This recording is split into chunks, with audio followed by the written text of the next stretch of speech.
Valendo! Começando mais um Be a Giant Podcast. Estamos aqui nos ilustres estúdios da Procreators da Barra da Tijuca. Nosso amigo Bruno nas carrapetas e bom dia, boa tarde, boa noite, Natália Freitas. Bom dia, boa tarde, boa noite. Como você está?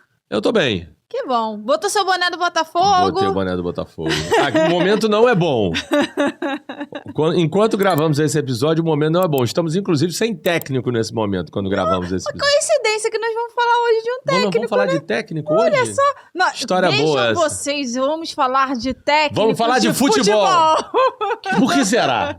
É um assunto que eu nem gosto. Nem gosto. Aí você não tá entendendo nada, Eu né? precisei estudar pra fazer esse episódio. Muito bom.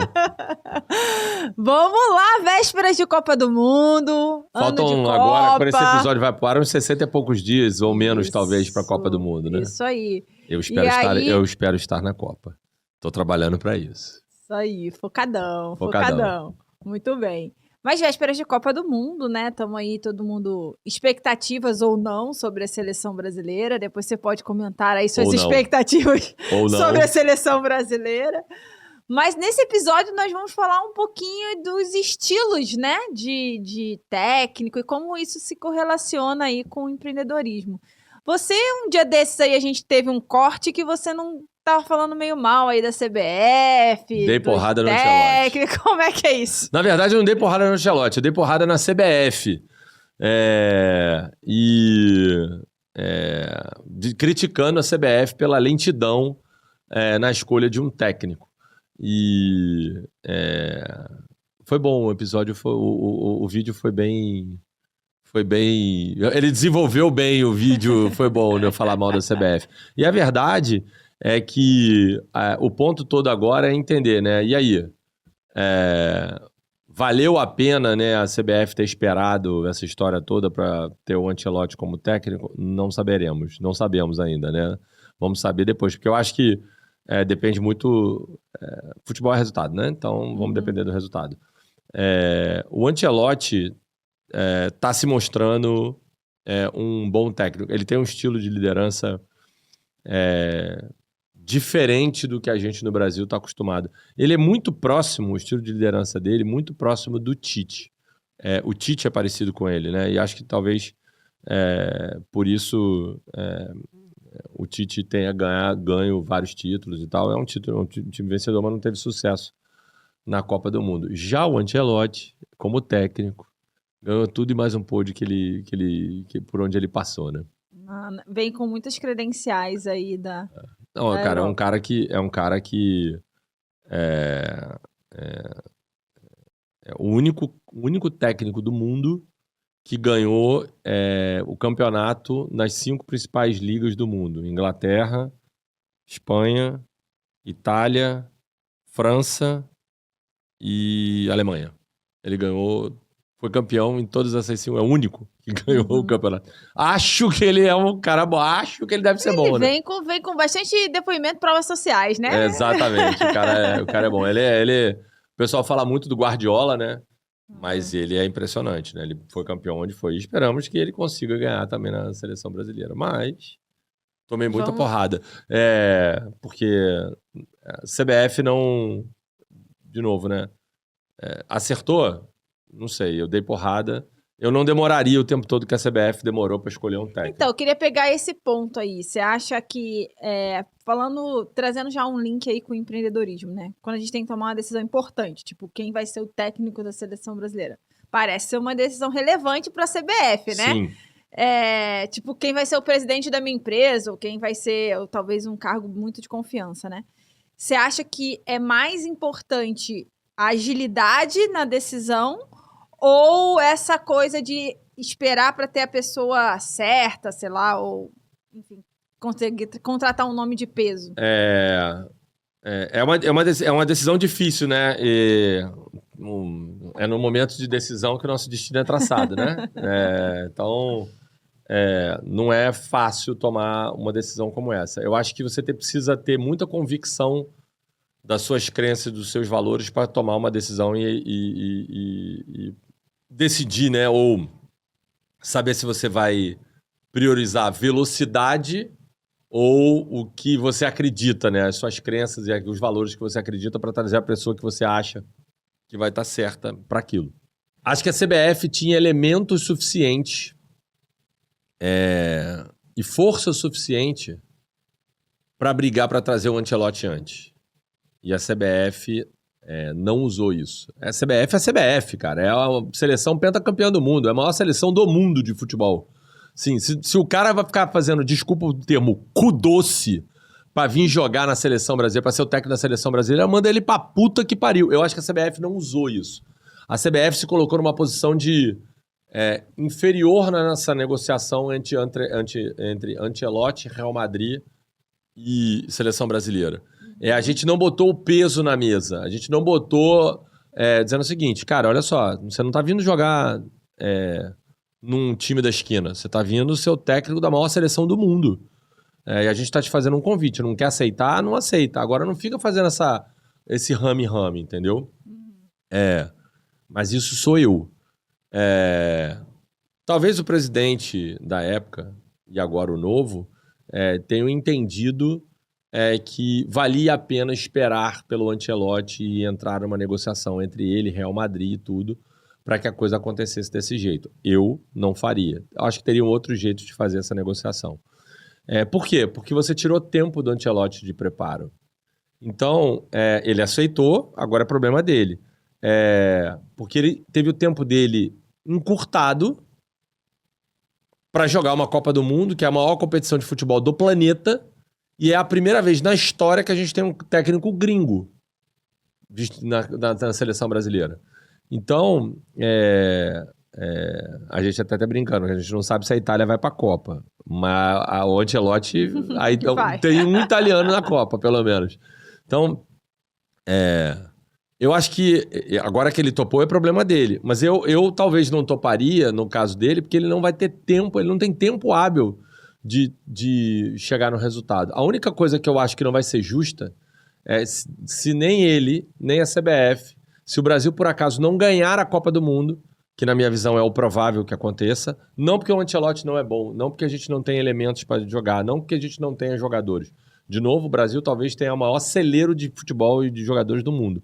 Mas vai ter que dar tempo pro cara trabalhar. Então, assim, se a gente perder a Copa, quem é o técnico da Copa do Mundo, a próxima Copa do Mundo, que vai ser em 300 países?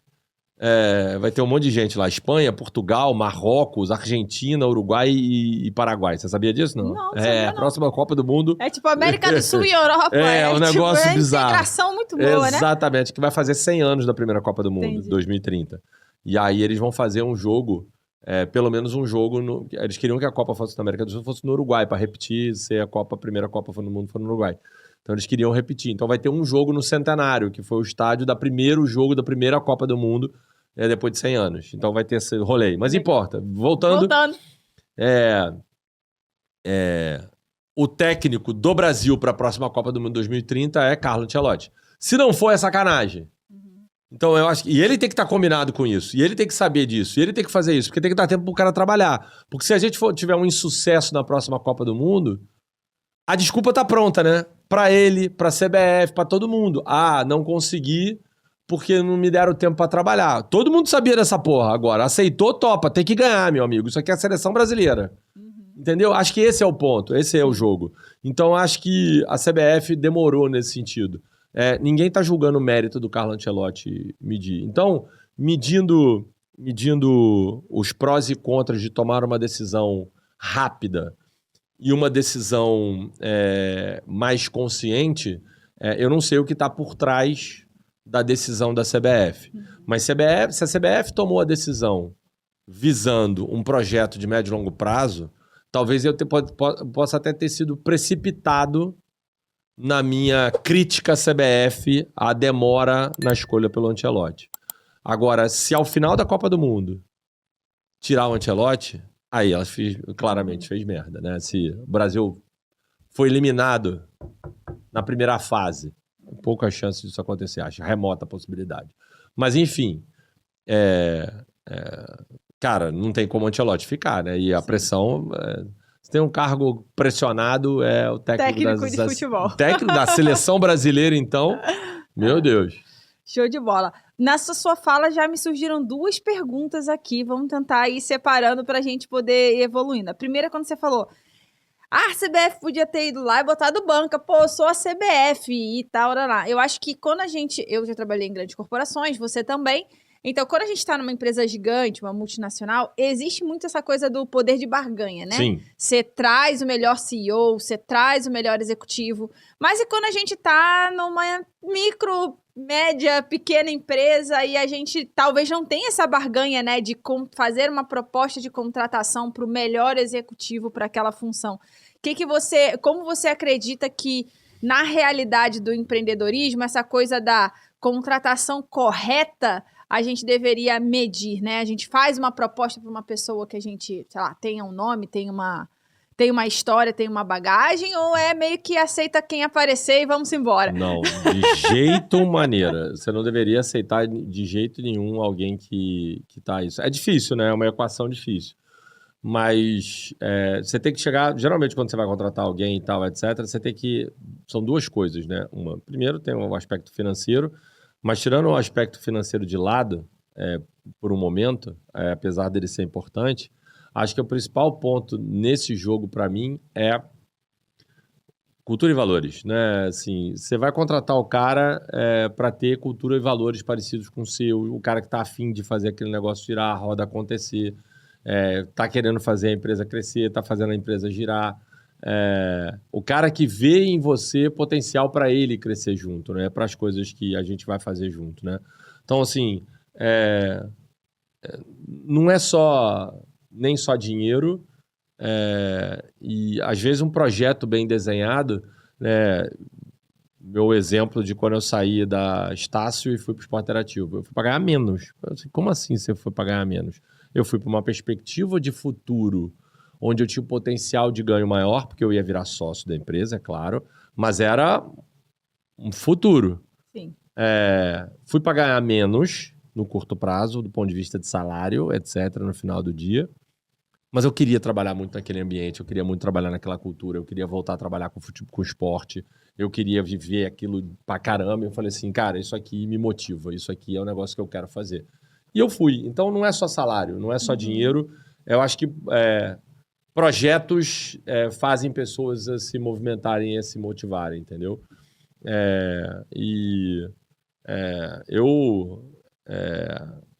Se parar para pensar agora, as minhas sociedades são isso, né? Sim, por que você está aqui?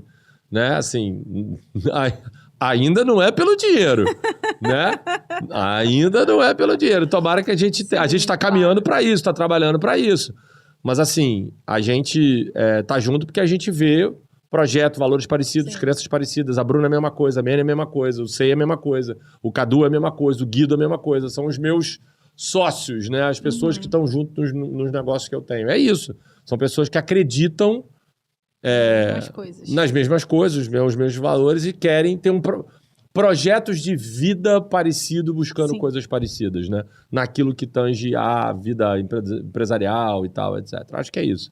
Então, legal.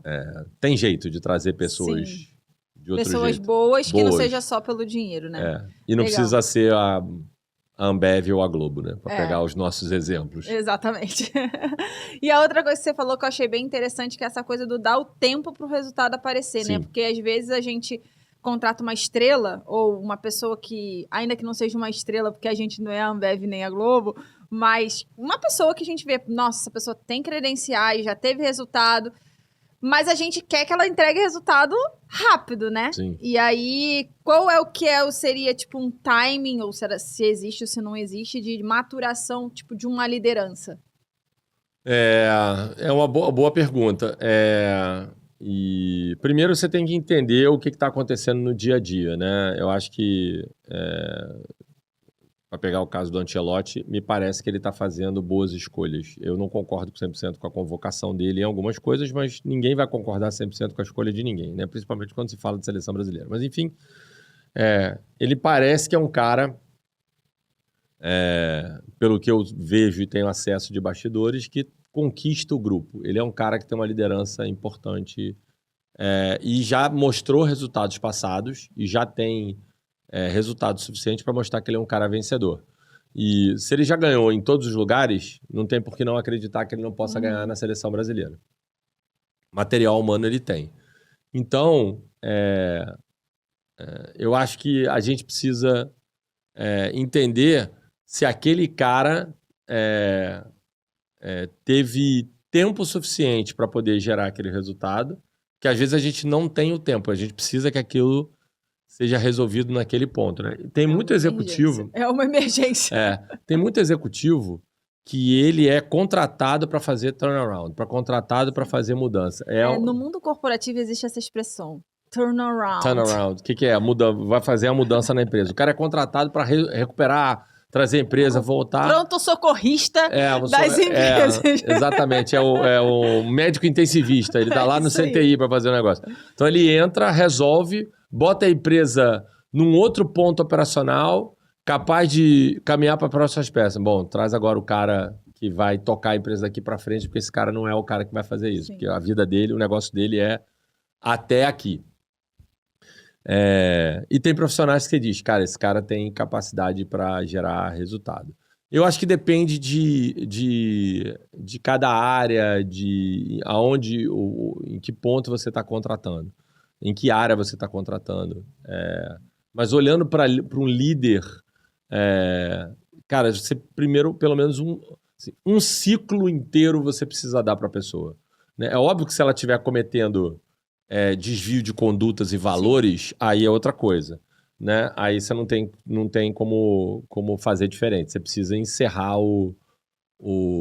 a relação, porque o cara tá...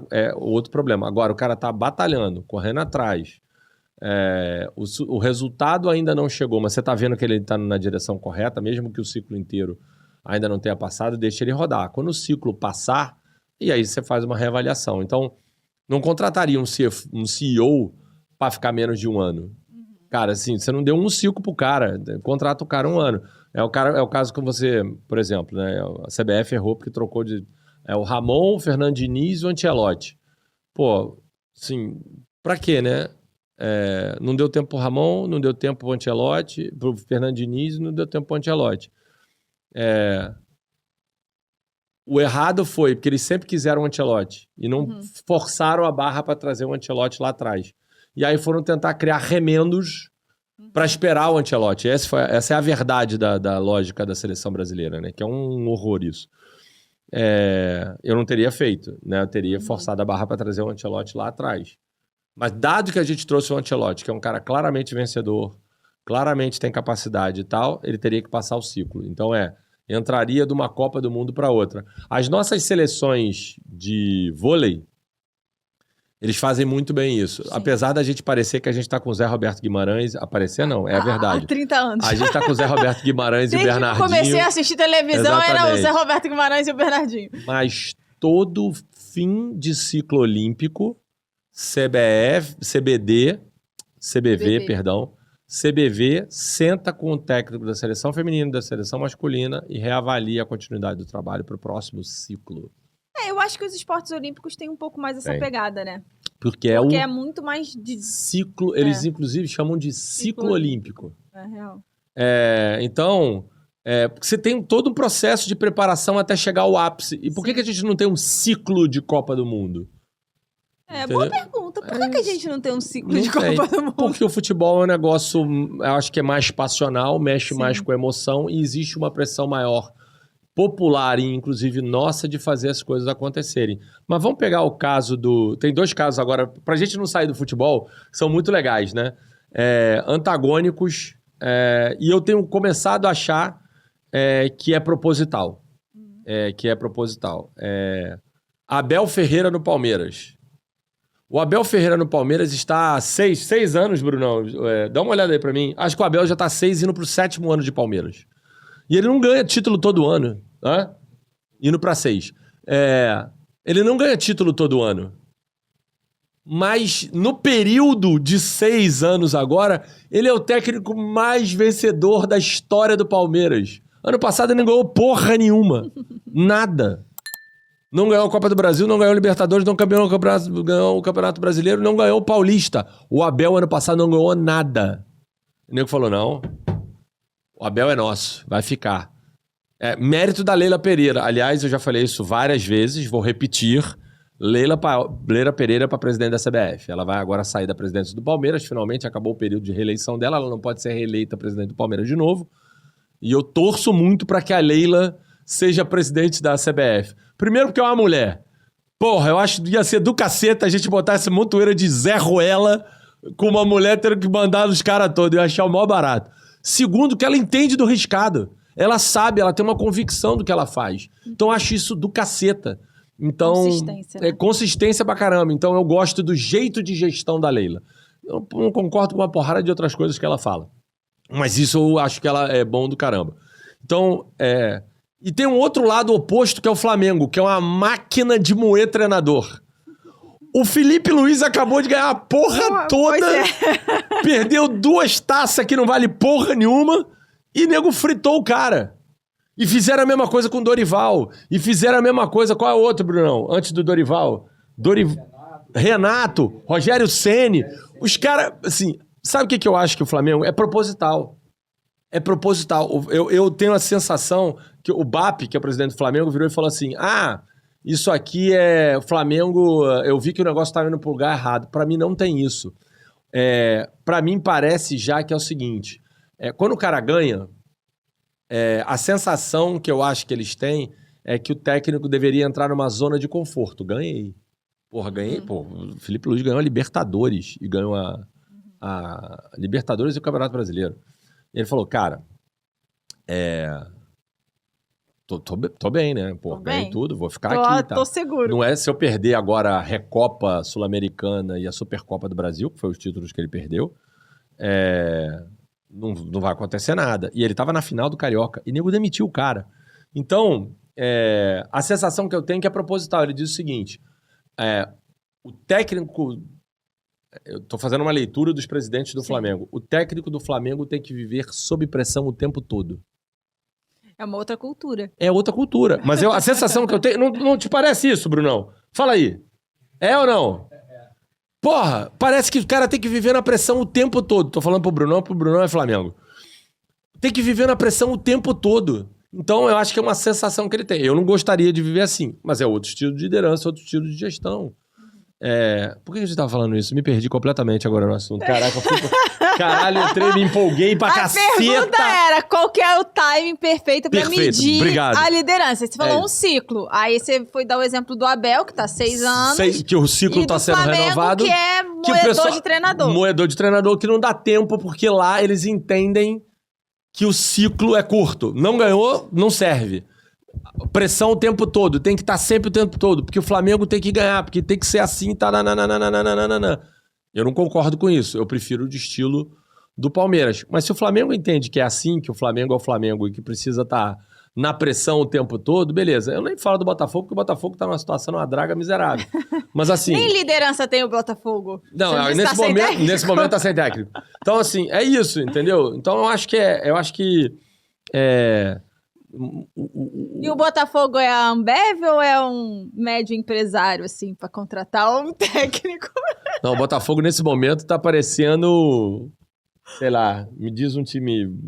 O Vasco do Amapá. O Vasco do Amapá, a gente acabou de falar. O Botafogo realmente tá... Não, o Botafogo tá quebrado. Mas não entra nesse mérito não, que tá feia a coisa lá. Tá. Mas beleza. Enfim, voltamos para Ancelotti, então.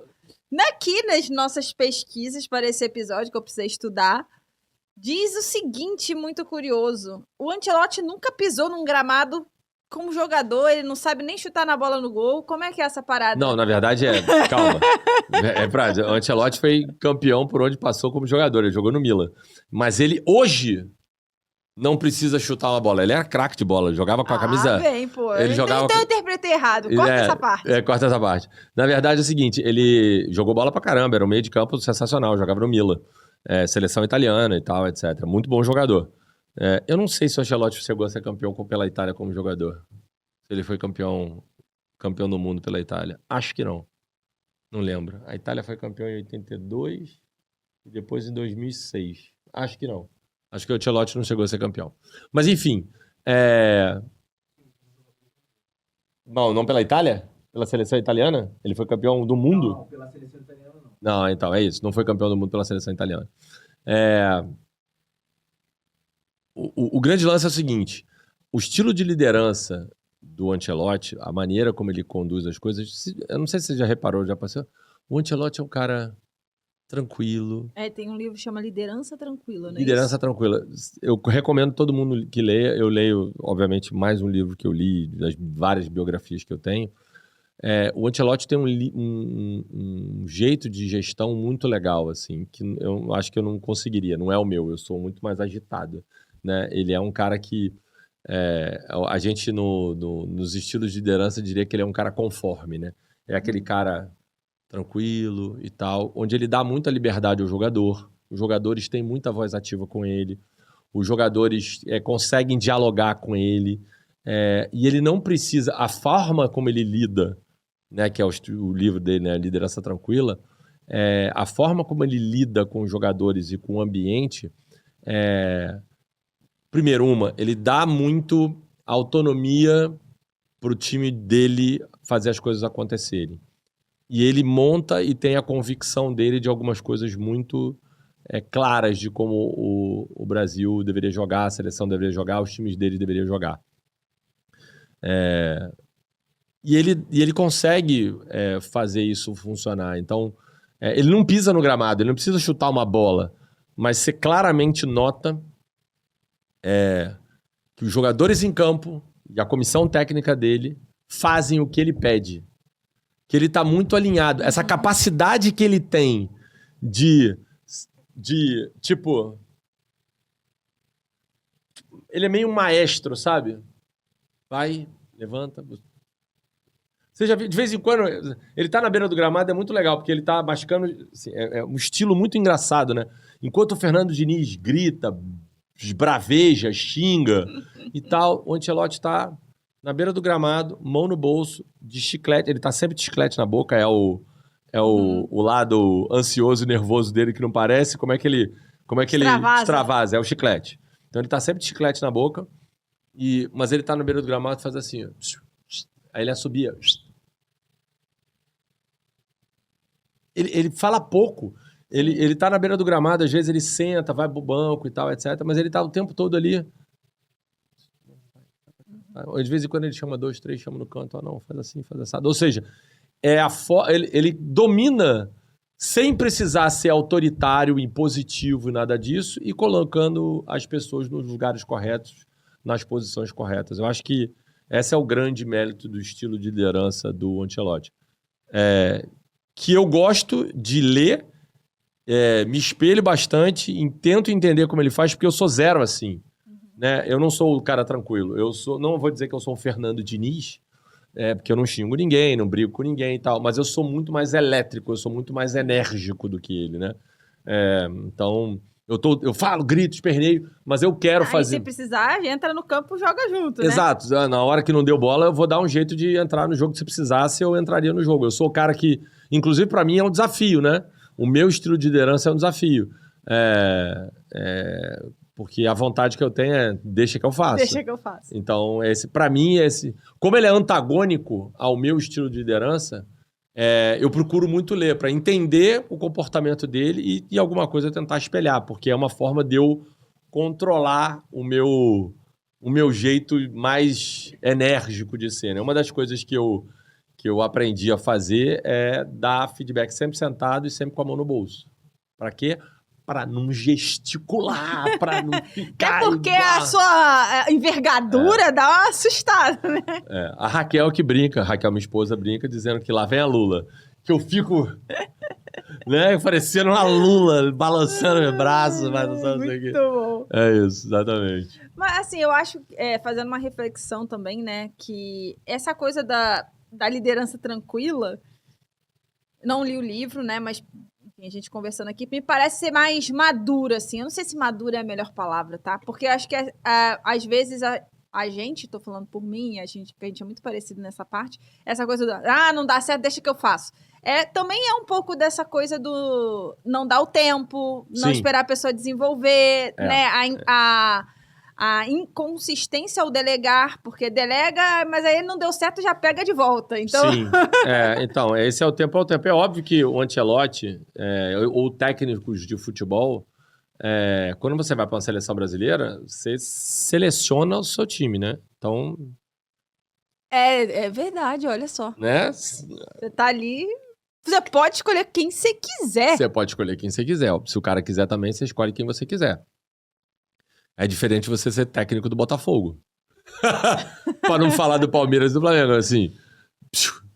É isso aí, amigo. É o que tem. É o que temos pra hoje, entendeu? Vamos jogar com Raul, Léo Link ou Neto no gol. É uma porcaria, não dá certo esse negócio. Então, não dá pra fazer diferente. Então, mas você tem razão, assim, é um estilo que é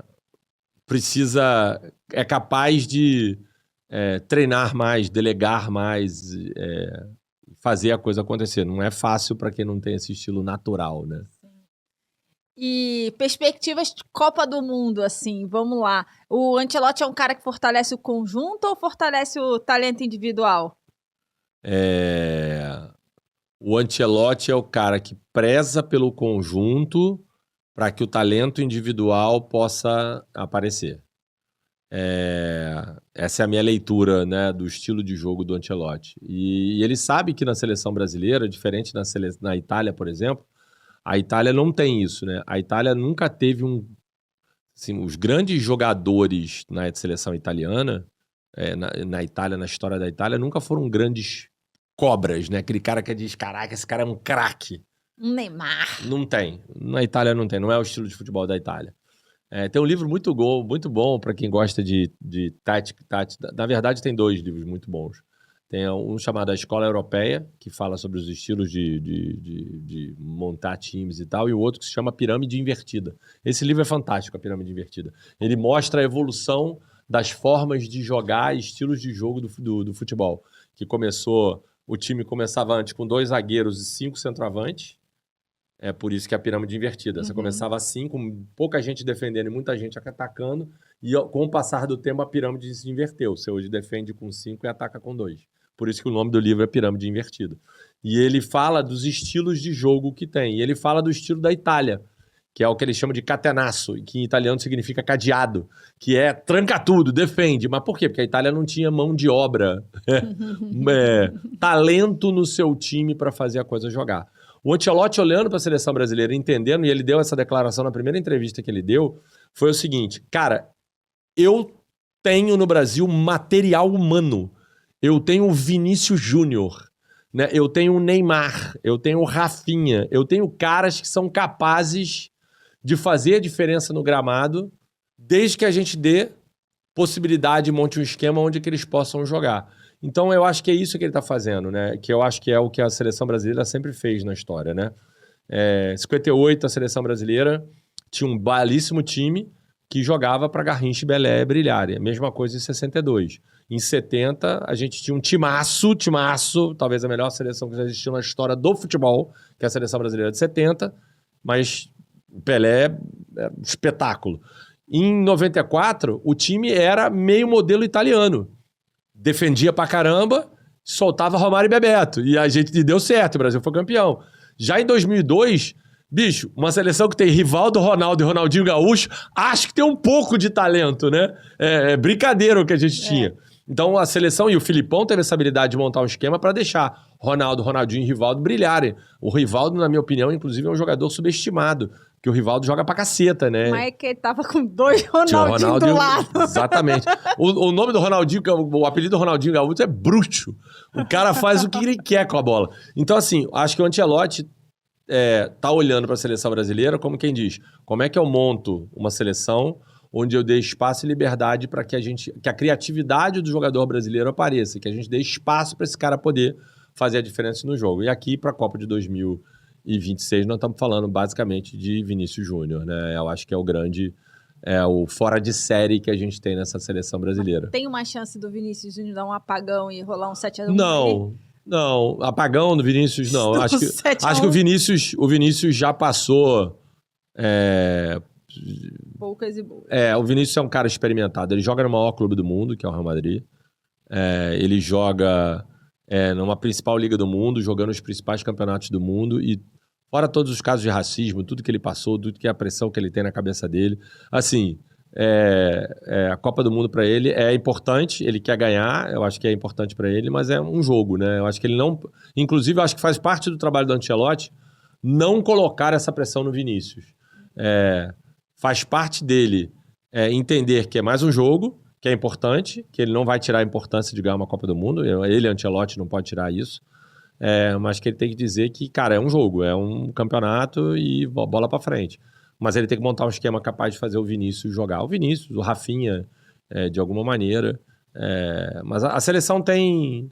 Eu tô com... Estávamos falando antes dessa gravação, falando eu e o Bruno aqui, dizendo, o Brunão esperançoso, achando que o Brasil tem chance de ganhar. Eu acho que o Brasil não tem chance de ganhar. Acho que o Brasil não vai ganhar a Copa do Mundo. Porque o Brasil não deram tempo pro Ancelotti para ele poder preparar o time. A gente ainda tem